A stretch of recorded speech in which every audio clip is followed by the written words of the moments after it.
Cette marche a été débutée à la place de l'Indépendance, un endroit dans lequel les participants étaient regroupés.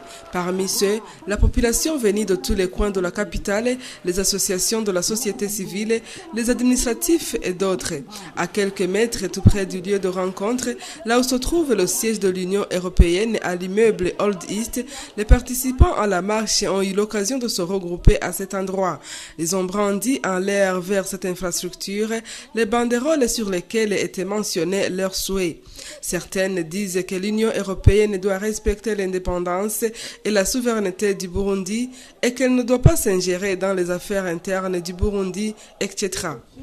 Après avoir prié pour le Burundi et les leaders du pays, à commencer par le chef de l'État Pierre Nkurunziza, les participants à la marche se sont inscrits en faux contre le rapport des soi-disant experts des Nations Unies sur le Burundi.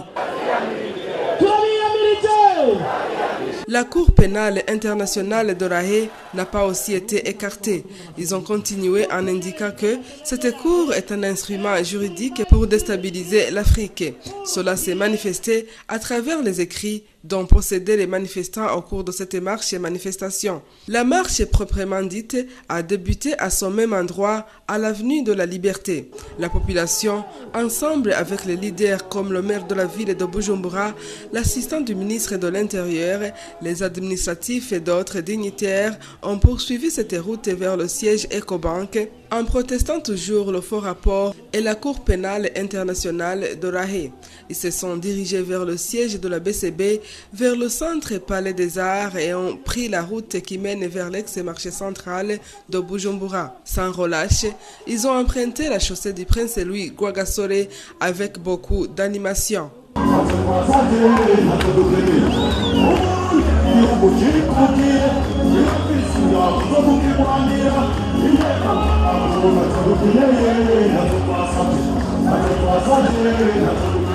Ils ont continué en indiquant que le Burundi est un pays démocratique et dans lequel il y a le respect des droits de l'homme. D'autre part, les messages disaient que leur unité et leur force est aussi leur développement et ainsi de suite. De la chaussée du Prince Louis Rwagasore, ils ont dévié vers l'avenue Muyinga, se dirigeant vers l'office du Haut-Commissariat aux droits de l'homme au Burundi.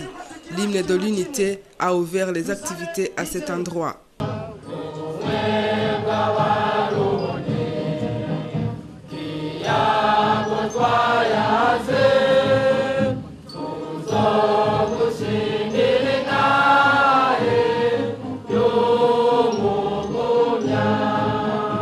Une occasion s'est présentée aux membres de la dite marche pour prononcer quelques slogans à haute voix aux employés de cet office et à toute la nation étrangère. Nous demandons que la Commission des droits de l'homme de l'ONU, ici au Burundi, de quitter immédiatement notre pays car elle est totalement corrompue.